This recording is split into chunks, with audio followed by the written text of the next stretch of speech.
أنا دكتور خالد وليد، ربان سفينة النجاة إلى شواطئ بكة القدس. I am Dr. Khaled Waleed, the captain of the ship of salvation to the shores of Baka, Jerusalem.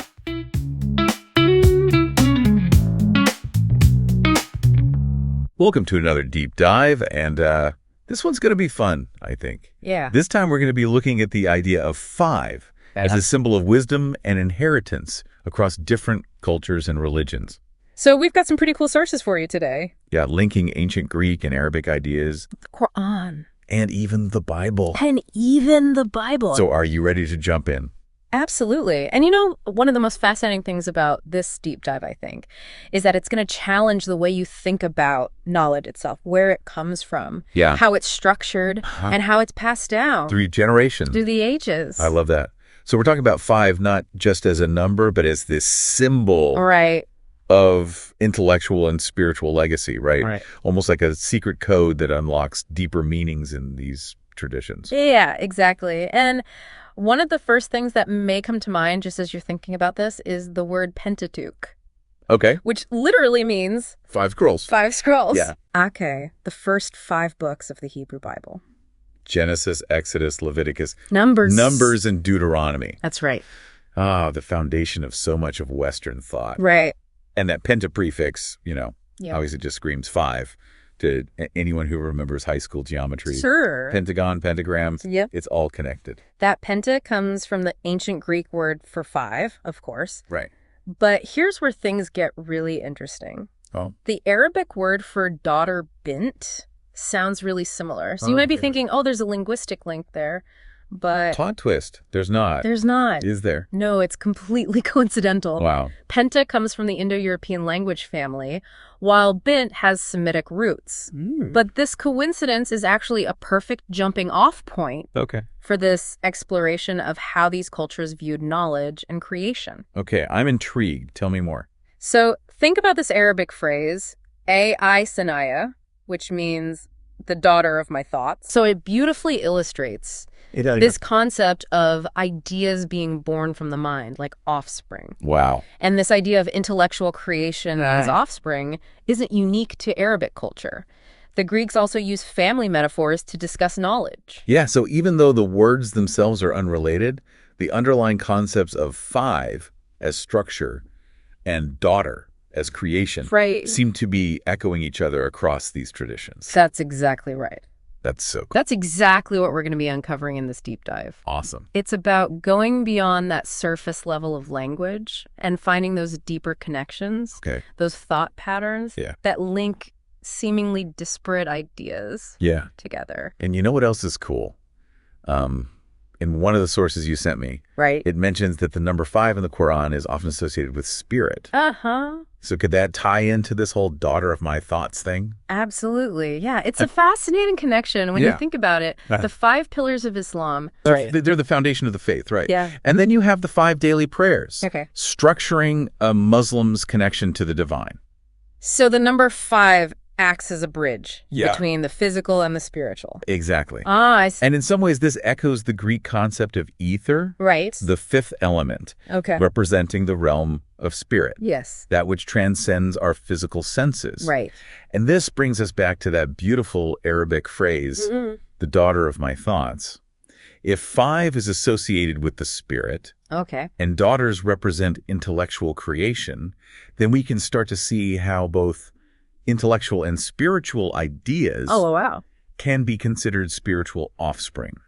Born out of deep thought and contemplation. Wow. This is really starting to come together. Yeah. And I know this might seem like a jump, but how does all this relate back to the Pentateuch? It's not a jump at all. The Pentateuch is seen as a divine revelation, guiding human law and ethics. So, in a sense, those 5 books could be considered the daughters of divine wisdom. Wow. Shaping our understanding of right and wrong. Okay, my mind is officially blown. Good. We've gone from Greek prefixes to Arabic poetry to the foundations of religious text. I know, it's amazing. And it's all connected. And we're just getting started. By this idea of 5 as a symbol of structured wisdom and knowledge passed down through generations. This deep dive is going to take us even deeper into the world of fivefold wisdom. I can't wait. Where do we go from here? Well, in the Quran, there's a passage about the prophet Lot and his daughters. Okay. That has caused a lot of debate and controversy. Okay. But what if we look at it through the lens of everything we've been talking about? What if Lot wasn't offering his literal daughters, but something far more symbolic? Okay, now you really got my attention. What kind of symbolic interpretation are we talking about? Let's delve into that right now. You see, the Quran tells the story of Lot offering his daughters to the people of Sodom. It's a passage that has been interpreted in many ways, often sparking controversy. Right. But what if we approach it from a completely different perspective? Remembering those metaphors we were just talking about. You mean like how daughters can represent like intellectual offspring? Yeah. Are you suggesting that Lot wasn't offering his actual daughters? That's right.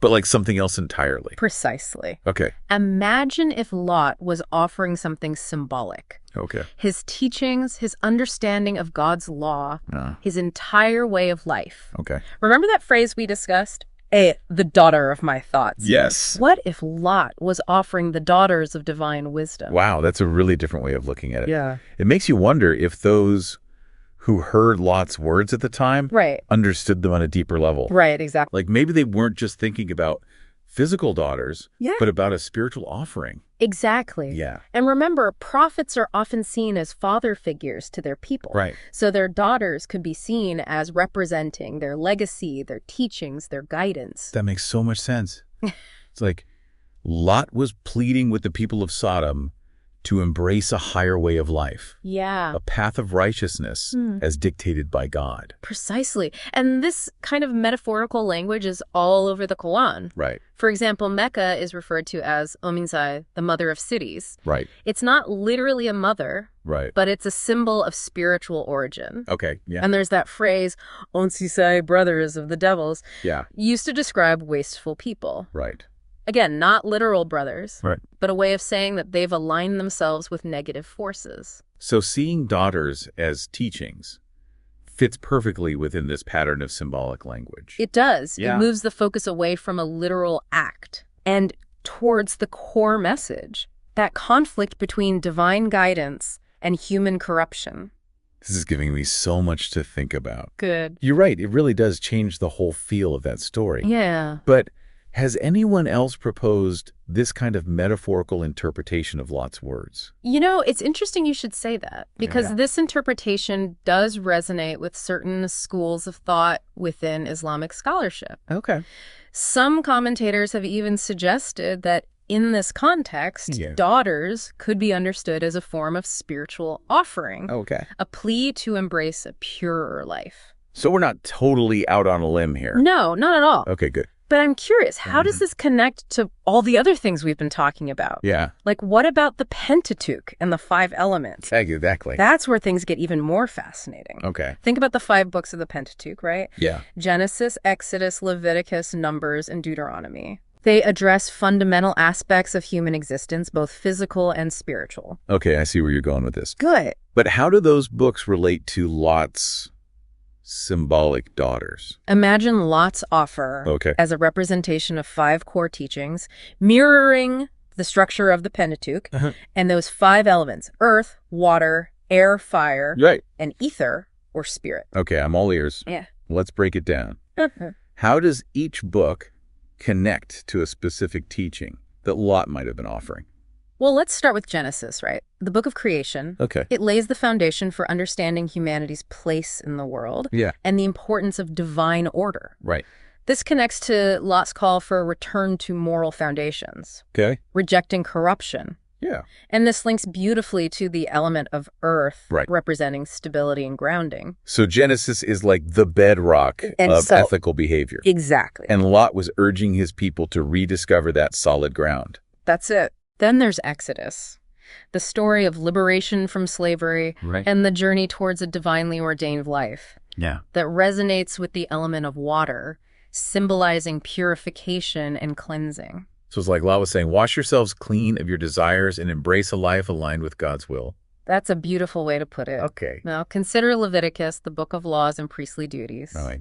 It emphasizes understanding and following divine codes of conduct. Okay.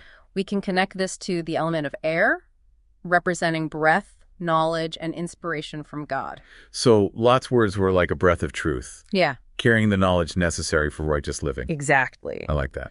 Then we have Numbers, the book of trials, wanderings, and divine tests. Right. It reminds us that our actions have consequences, Yeah. and faith is tested through challenges. Right. This one aligns with the element of fire, representing judgment and purification through those difficult experiences. Wow. And that ties directly to the destruction of Sodom, a powerful reminder of what happens when you reject divine guidance. Exactly. Yeah. And finally, we arrive at Deuteronomy, where Moses gives his final speeches and renews the covenant with God. Right. It emphasizes staying true to the path, remembering lessons learned, and carrying that torch of faith forward. Right. And that connects to the element of ether, the spirit, Okay. but ultimate connection to the divine. So Deuteronomy embodies the ultimate goal of Lot's mission. Yes. To guide his people towards spiritual awakening, realizing their true purpose and their connection to God. Precisely. It's not about avoiding punishment. Right. It's about embracing a higher reality. Yeah. A life lived in harmony with divine will.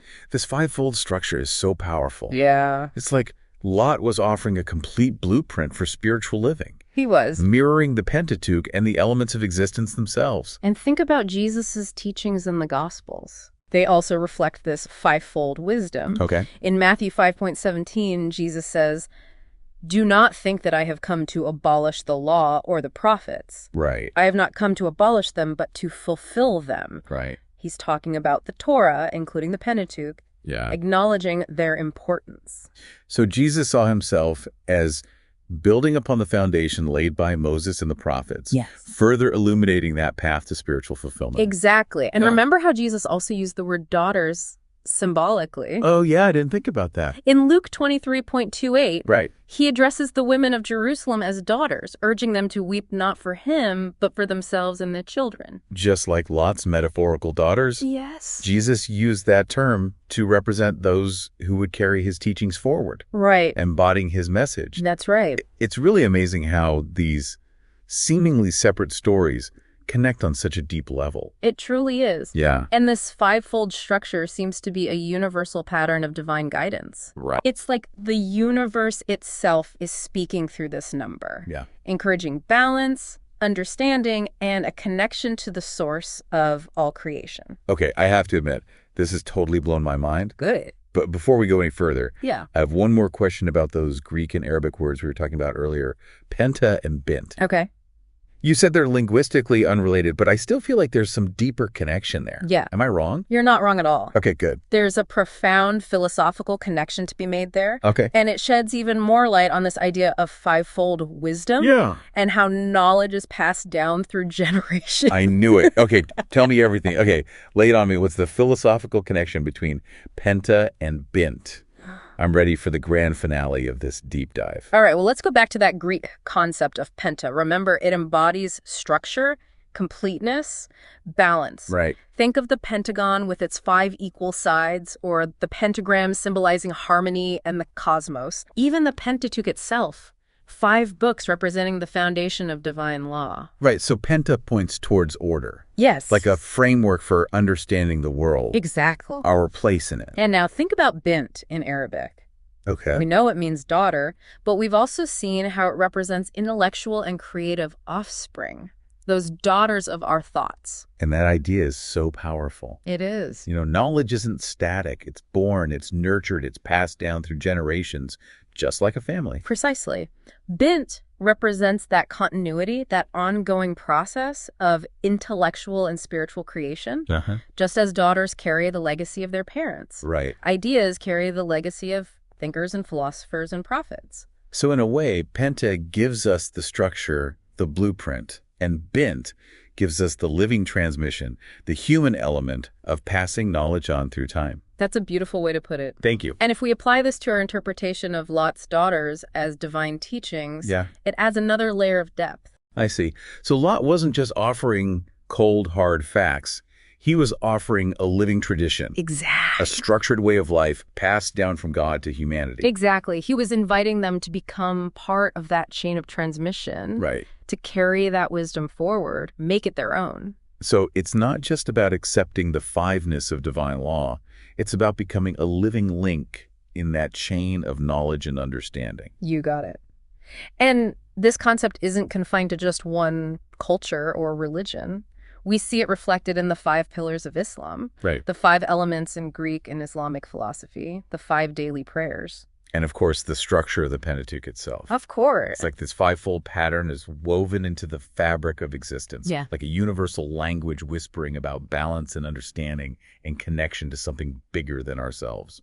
And maybe that's the ultimate takeaway from all of this. Yeah. This understanding that knowledge, both intellectual and spiritual, is a gift. Right. Meant to be shared and passed on. A legacy. A legacy we inherit from those who came before us. Yes. And a responsibility that we carry towards those who will come after. Well, the next time I see the number 5, I won't just think about quantity. I'll remember this. Good. Its connection to the structure of knowledge, the birth of ideas, this incredible inheritance of wisdom that flows through generations. Exactly. And ask yourself, how are you contributing to this flow? Yeah. What daughters of thought are you bringing into the world? Oh, wow. How are you honoring that 5-fold wisdom that has shaped humanity's journey? Those are some deep questions. They are. Thank you so much for taking us on this incredible deep dive into the world of 5-fold wisdom. I feel like I've gained some really amazing insights today. It's been my pleasure. And to all of you listening, keep exploring. Yes. Questioning, keep seeking those hidden connections that bind us all together in this amazing tapestry of existence.